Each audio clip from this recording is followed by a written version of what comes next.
All right, Construction Champions, it's your host, Ron Nussbaum, and we're here for another amazing episode of Construction Champions Podcast, where we're burning the house down. Twice a week, every Monday and Thursday, you can find myself, an amazing guest, having a conversation around being a champion in the construction industry, being a champion in your business, your life, with your loved ones, your kids, by yourself, whatever that looks like for you. We're here to make you a better version of it and give you the resources to be able to do that. And we're not here to make you do anything. We're here to show you the way, and then you have to go make it happen. And today, I'm excited to talk with our guest. Mick, it is great to have you here. Thanks, Ron. It's a pleasure to be here. It's only been minutes since we spoke last on my podcast. Yeah, I was just recently a guest on Mick's podcast, which, like, when we mean recently, not that long ago. And here we are now. He's on Construction Champions Podcast. It's going to be a fantastic conversation. Why don't you tell all the champions out there a little bit about yourself? Absolutely. Currently, I've got a business called Builders Business Blackbelt, and we are fundamentally business coaches for residential builders. And I guess that it all started back. My dad was a builder, commercial builder. I came home from school one day, and my dad said, "There's an electrician to come to give you a job tonight, and if you don't take it, you'll be working for me." So my destiny was set that I wasn't going to work for my father, so I became an electrician. So I've been in and around the building industry for ages. Had a little bit of a left-hand turn, I suppose. After that, did a bunch of things, just trying to find where I wanted to go in life. So I was a professional musician for a while, photocopier technician, and then started living the dream. And I'm sure, like, when I tell you what I did, you're going to be jealous.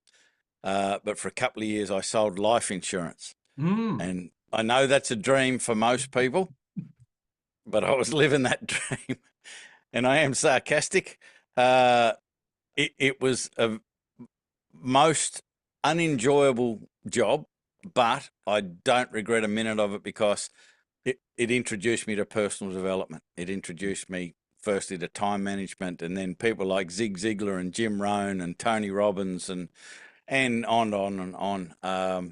And kind of just ended up wanting to share these ideas that I was learning from all of these amazing people around the globe, and started my own coaching business, and eventually niched down to builders, because it's kind of what I know. They're the people that I get on with, have a lot of respect for builders. They contribute more to society than most other trades or vocations, really, because they build the environments that house our memories. You know, we bring our families up.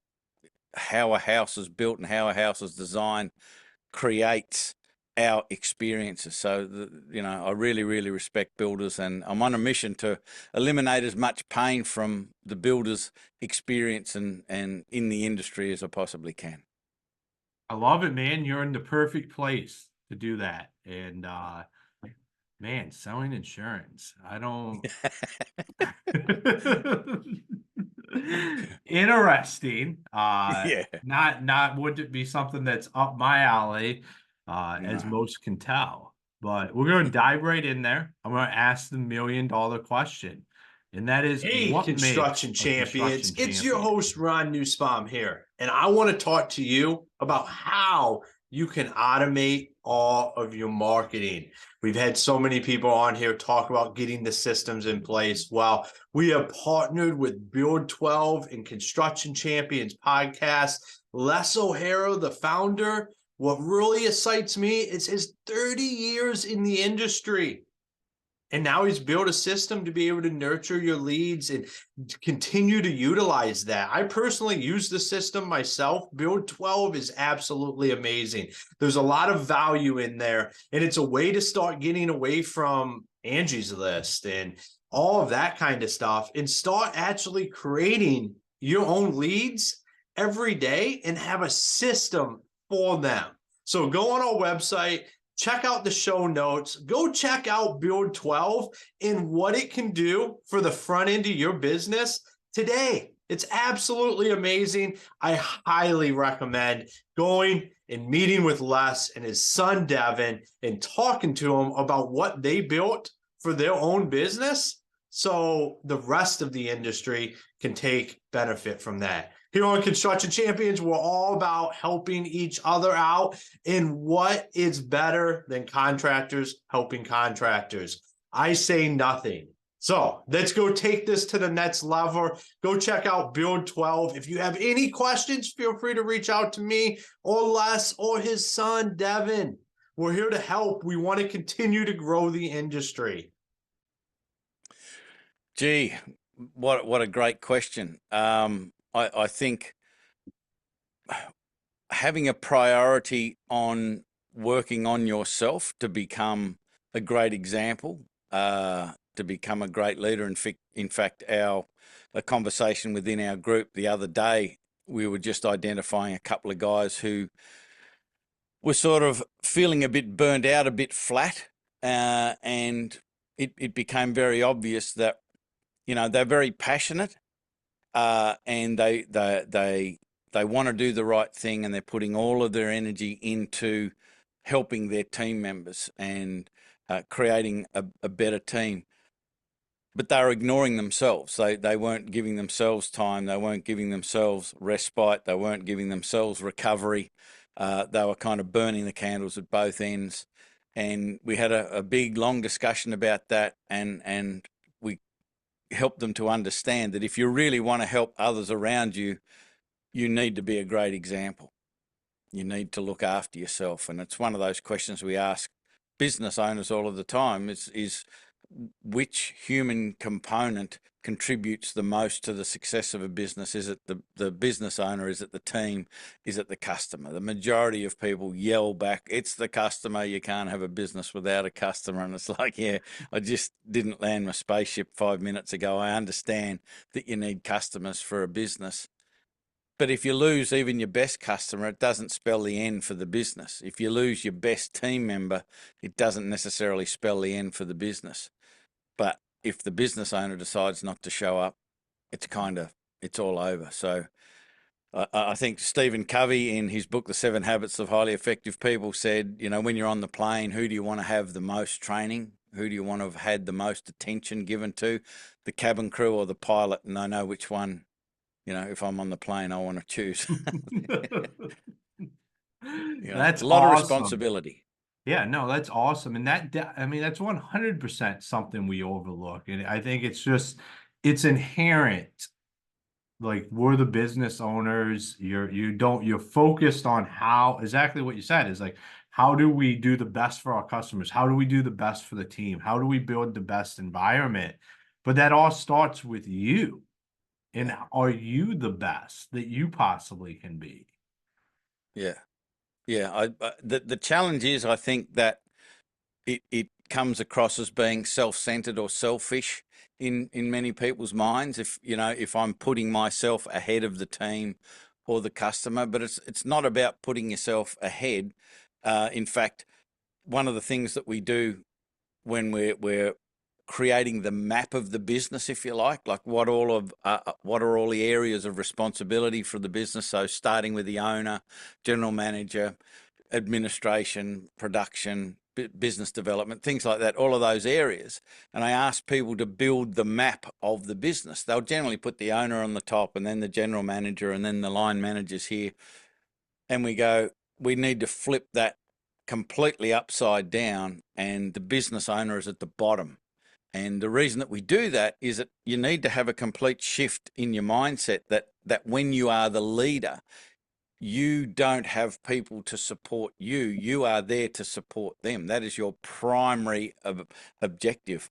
If you want a successful business, you've got to support your people, nurture your people to be as successful as they can possibly be.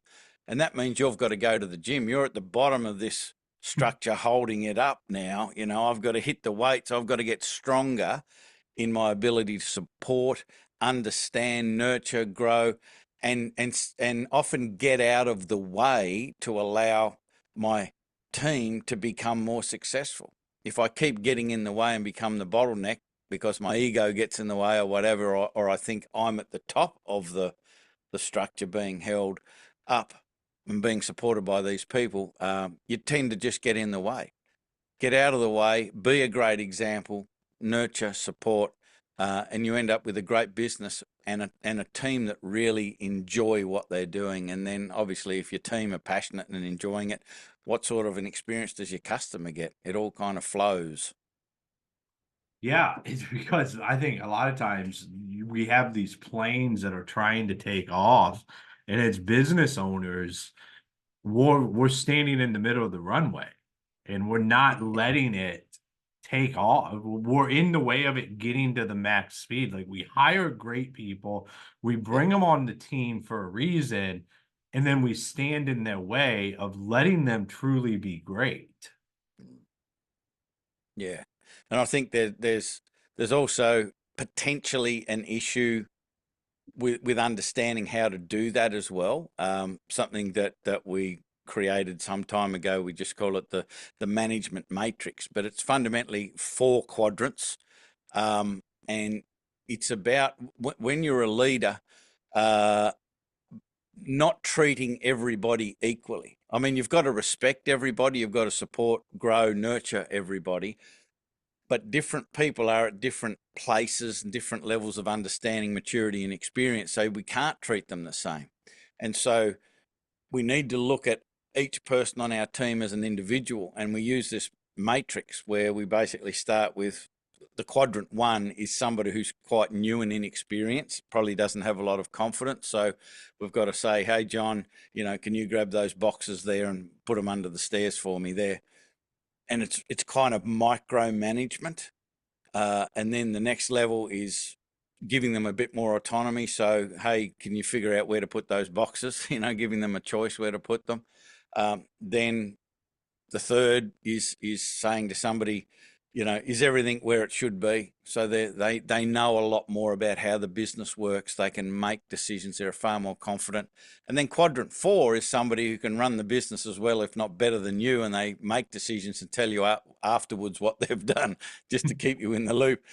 And you unpack this to business owners and they go, I want me some of them quadrant 4 people, you know. And so because we just want them, sometimes we just expect some of the people that we've got in our team to perform that way, and we kind of bring them to the edge of the swimming pool and push them in, and they just float to the bottom of the pool. You stand at the edge of the pool and go, well, they didn't do very well. But it's like, you should have really asked them if they could swim before you pushed them in. And so you've got to look at where each of your individual team members are at. And if you've got a quadrant 2 team member, instead of wanting to make them a quadrant 4 team member, how about we create opportunities to allow them to grow into a quadrant 3 first? And then eventually they become quadrant 4. But if you try to treat everybody the same, you'll either, if you've got a quadrant 4 and you treat them like a quadrant 1, they're going to leave. If you treat a quadrant 1 like a quadrant 4, they're going to be overwhelmed as well, and they're not going to feel the love, and they're going to leave as well. So you've got to be a great example, but you've also got to treat each of your team members as an individual, find out where they are and see what you can do to grow them to that next step. And you will end up with a lot of quadrant 3 and quadrant 4 people on your team, and you'll have a great team, but it'll take time. Yeah, I think what we're really good at doing in the construction industry is taking people and just shoving them into the whatever, like without any management or leadership training. A lot of times we just take, hey, like, who's our best, fastest, most productive installer? Boom, you're a foreman. And then we wonder why they don't succeed. Because exactly what you just took somebody it's really, really good at what they do, but has none of that training. And we shoved them into that role, and they're just out there sinking to the bottom in the construction industry. I feel more from being on the inside of it, like that's something we should be known for, is like we're just that's kind of what happens. It's why some of these breakdowns happen throughout the projects. Yeah. Yeah. I mean, you lose your best installer and you get a rubbish supervisor all in one fell swoop. It's like you lose two people by moving this person to there. They're probably really good at that and probably really bad at what you want them to do. And it's crazy how we do that. We just think because someone's good at sales, let's make them the sales manager. But they're good at sales. They're probably not good at leadership. Mm-hmm. And chances are, like you said, did we even ask them? No.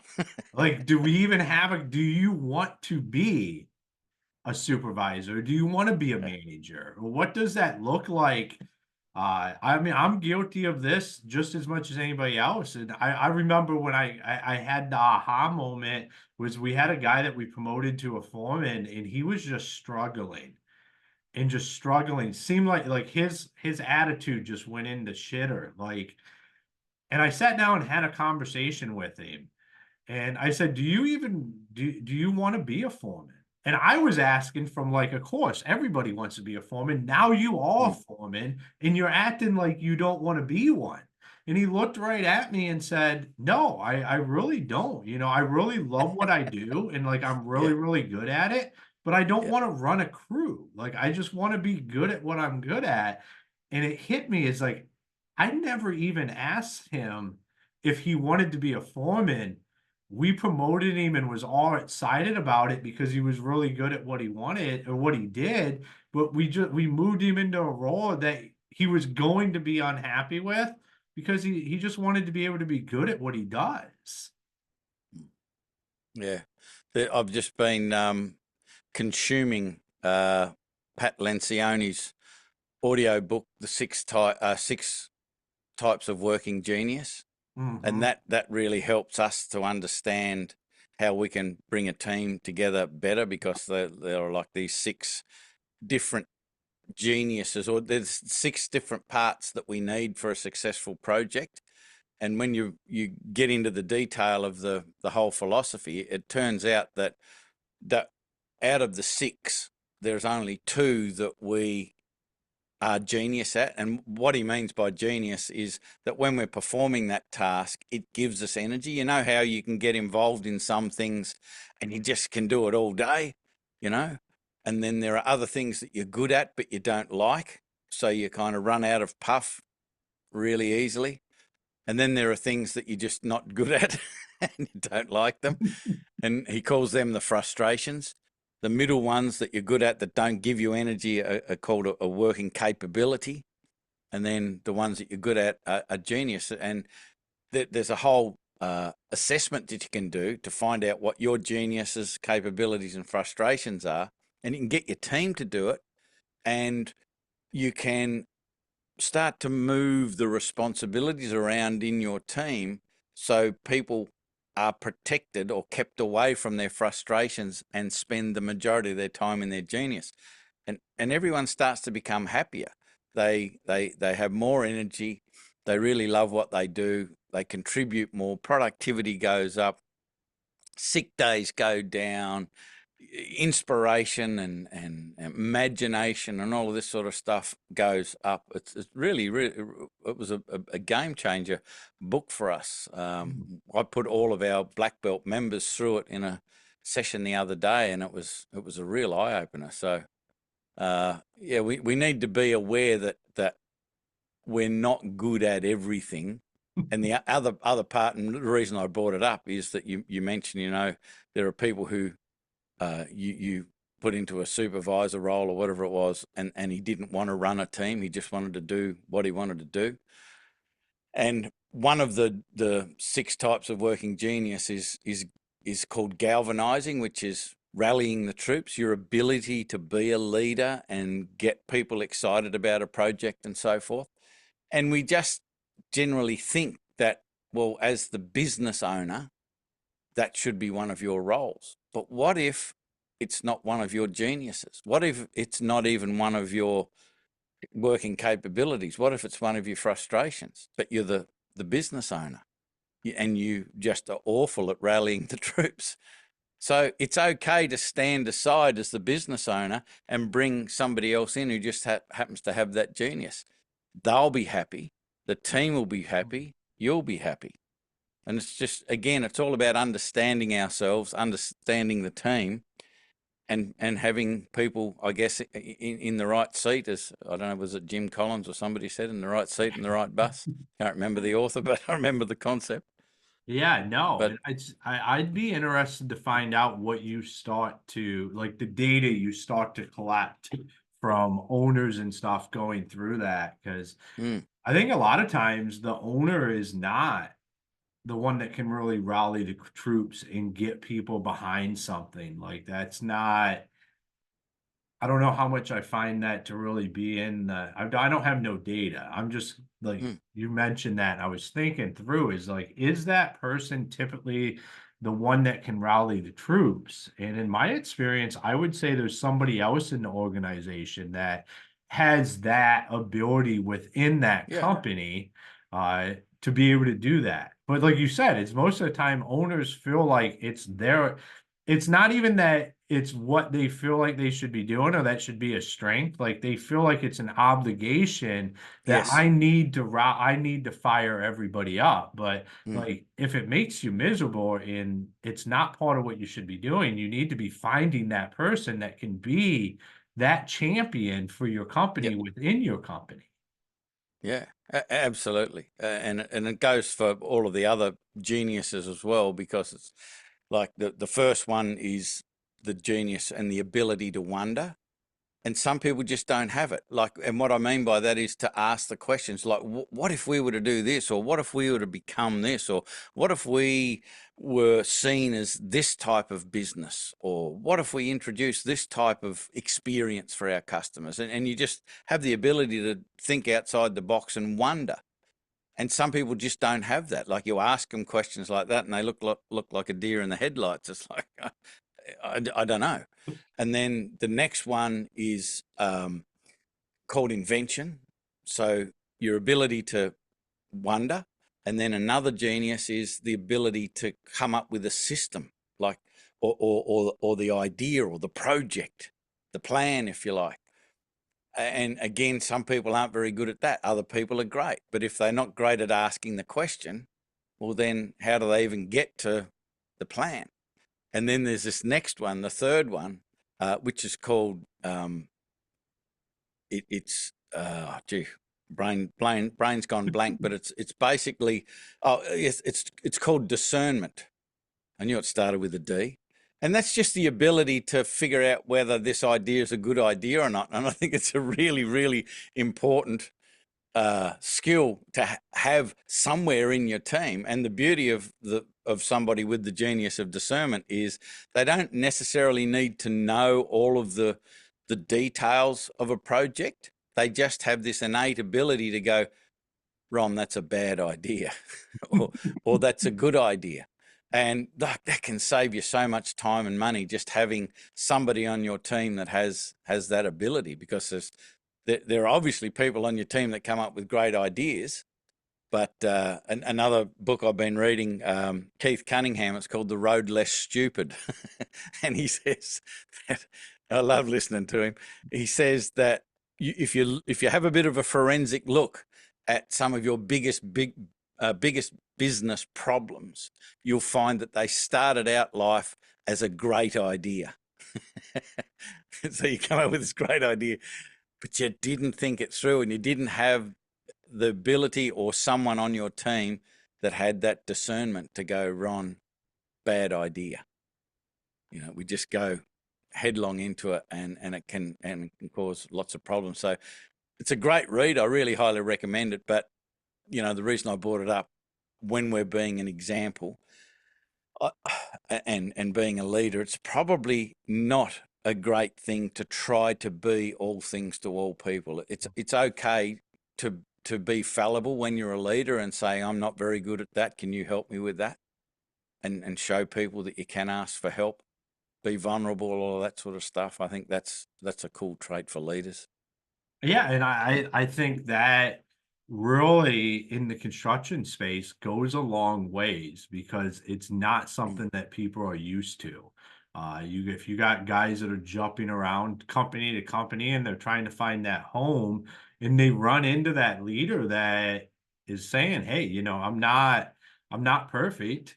There's stuff I'm not good at, and there's stuff that you're going to be better at." And to me, like, that is not the norm in construction. So when you all that, it really it becomes a distinguishing factor in your company for your customers, your clients, your employees, everybody around you, your vendors, subcontractors, that they're going to want to work with you more than they want to work with anybody else. Yeah, absolutely. And if you could imagine having your team go through that process and understand what their geniuses are and their capabilities and their frustrations, and you kind of move the chess pieces in your business to allow people to spend more time in their genius, I can guarantee that people don't move for money. They move because they're uncomfortable. They leave your business because they grass is greener.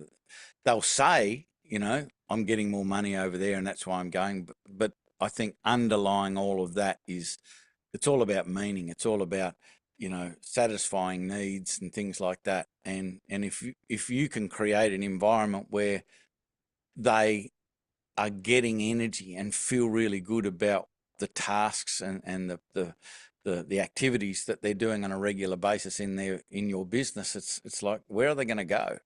They're not going to find anywhere where they're going to enjoy it as much and gain as much energy from that. So absolutely worthwhile. Yeah, and I think there is something to say for what you're talking about there, and with just the overall happiness aspect. That is a lot of times, like, construction's hard.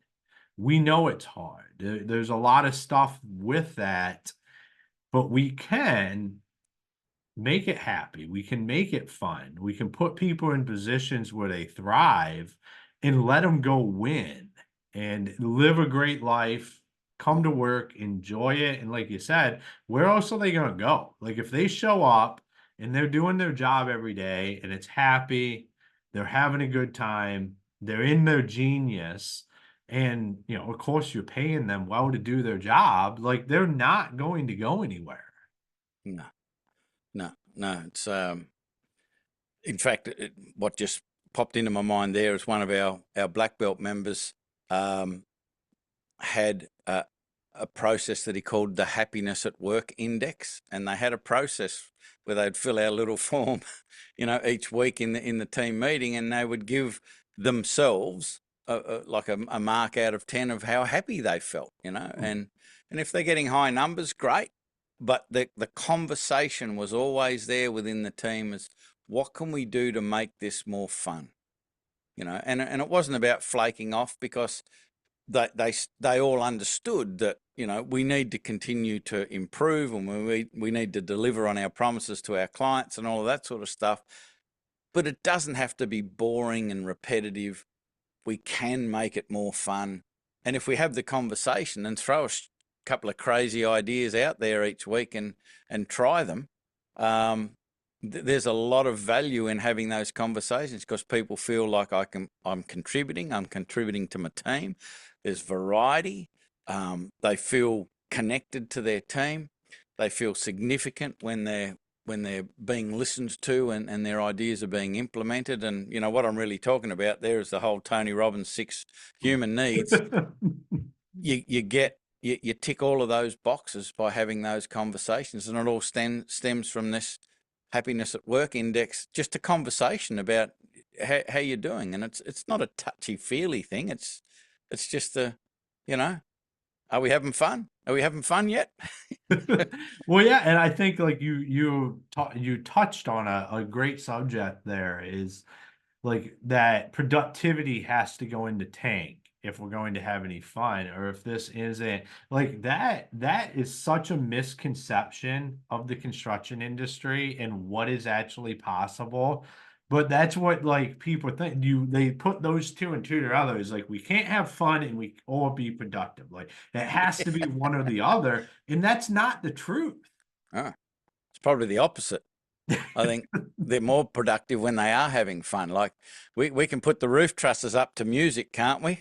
Like, well, we do a little dance while we're doing it or something, just something to put a smile on your face, and it completely changes your energy. It changes your biochemistry, and if you're having conversations about it, and you create an environment that is open to some crazy ideas just to spice it up, make it more fun, make it more enjoyable. People are going to show up early and stay late and look forward to coming to work instead of looking forward for the finish whistle to go. Absolutely, man. I love it. I love it. Great conversation, great insights. For all the construction champions out there listening, if they wanted to connect with you, follow you, learn more about what you do, where's the best places for them to do that? Well, our business is called Builders Business Blackbelt.com.au because we're in Australia.